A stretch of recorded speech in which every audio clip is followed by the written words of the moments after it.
समाज के विकास और उत्थान के लिए कई स्वयंसेवी संस्थाएं कार्य कर रही हैं। ऐसी ही संस्था है राजस्थान समग्र कल्याण संस्थान की ओर से 400 से ज़्यादा गांवों में महिला सशक्तिकरण, शिक्षा, आजीविका, पर्यावरण संरक्षण जैसे 10 बिंदुओं पर कार्य किया जा रहा है। इसमें महिलाओं की महती भूमिका है, जो कि महिला सशक्तिकरण का अनुपम उदाहरण है। पेश है एक रिपोर्ट। समाज की महिलाओं, दिव्यांगों और अभावग्रस्त इलाकों के लोगों को न केवल शिक्षा से जोड़कर बल्कि आजीविका के लिए प्रशिक्षण देकर आर्थिक रूप से सशक्त बना रहा है अजमेर का राजस्थान समग्र कल्याण संस्थान। संस्थान की चंदूगिरी गोस्वामी अपने जीवन में आई कठिनाइयों के बाद औरों के लिए प्रेरणा स्रोत बन गई हैं। चंदूगिरी विशेष बच्चों, पर्यावरण, शिक्षा, स्वच्छता और रोजगार के लिए 16 से अधिक गांवों में काम कर रही हैं। जुनून ऐसा कि कई बार पैदल ही मीलों चलकर गांवों का सफर तय कर लोगों की मदद करती हैं। विशेष बच्चों को खिलौनों से पढ़ाने के साथ ही विभिन्न प्रकार की सरकारी योजनाओं का लाभ दिलाने की मुहिम चलाए हुए हैं। 5 मुद्दों पे हम लोग इस पे काम करते हैं। सामाजिक, स्वास्थ्य, सशक्तिकरण जो भी है, इन लोगों पे हम लोग काम कर रहे हैं। तो जो विकलांग लोगों का है, जो मुद्दे जो होते हैं, जो इनको विकलांग सर्टिफिकेट बनवाना है या पेंशन करवाना है या इनको सरकारी योजनाओं से जैसे रेल पास है, बस पास है, ये दिलवाना है। और गवर्नमेंट से जो भी स्कूटी वगैरह जो प्राइवेट होती है, जो इनको जैसे स्वास्थ्य, इनका समय समय पे स्वास्थ्य चेकअप करवाना है। जो CWSN बच्चे हैं उनका भी हम समय समय पे फॉलोअप करना, उनको नहलाना धुलाना जो भी वगैरह होता है हम वो काम करते हैं।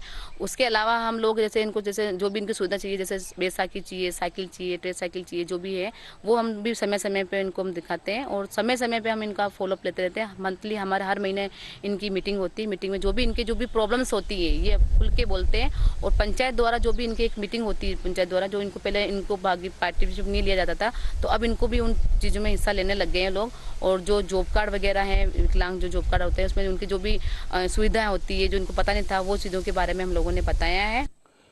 ऐसे ही शिक्षा की अलग जगह रही हैं पुष्पा कंवर। पुष्पा 10 से 19 साल की बालिकाओं के लिए पाठशाला लगाती हैं। परंपराओं का निर्वहन करते हुए पुष्पा खुद ही वाहन चलाकर दूसरे गांवों में जाकर बच्चों को लेकर पाठशाला आती हैं।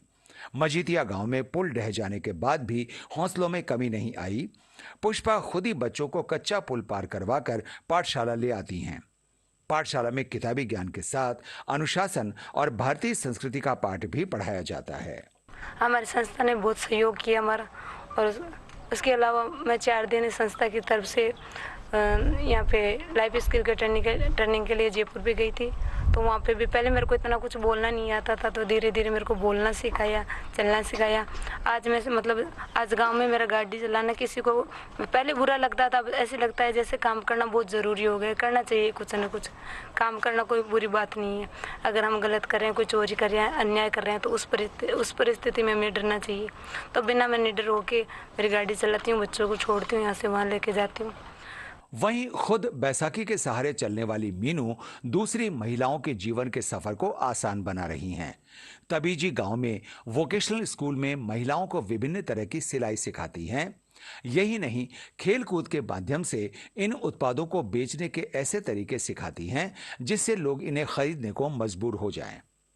12,000 से अधिक महिलाओं को सिलाई सिखा चुकी मीनू को CII फाउंडेशन का महिला मिसाल पुरस्कार मिल चुका है। कई बालिकाओं को आत्मनिर्भर बनाया हमने। और हमारे ट्रेनिंग के अंदर क्या है कि हम लोग गांव-गांव जाके सर्वे करते हैं और उसमें जो ड्रॉप आउट बालिकाएं होती है, महिलाएं होती है, जो घर से बाहर नहीं निकल सकती है और जो पढ़ाई छोड़ चुकी होती है, तलाकशुदा होती है, विधवा होती है, ऐसे जो ज़रूरतमंद होती है, ऐसे बालिकाओं को और महिलाओं को हम लोग ट्रेनिंग के अंदर लेते हैं। तो ऐसे करके मतलब करीबन 12-13 हज़ार बच्चियों को मैंने ट्रेनिंग दे चुकी है।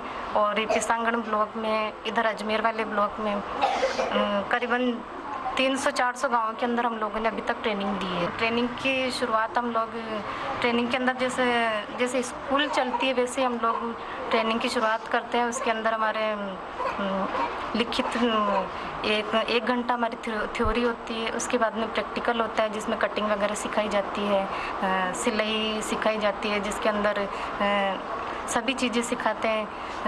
लहंगा है, ब्लाउज है, सलवार सूट है, टॉपर है, राजपूती ड्रेस है, ट्राउजर है, शर्ट वगैरह है। ऐसे मतलब जो भी सिलाई के अंदर आती है वो सारी चीज़ें सिखाते हैं। संस्थान की ओर से विभिन्न क्षेत्रों में कार्य करने से इन गांवों की तस्वीर बदली है। लोग खुद संस्थान से जुड़कर विकास में भागीदारी निभा रहे हैं। गैर सरकारी संगठन है जो ग्रास रूट लेवल पे वंचित, मार्जिनलाइज, पीड़ित, आदिवासी, दलित, इनके उत्थान के लिए, इनके उदारीकरण के लिए काम करता है।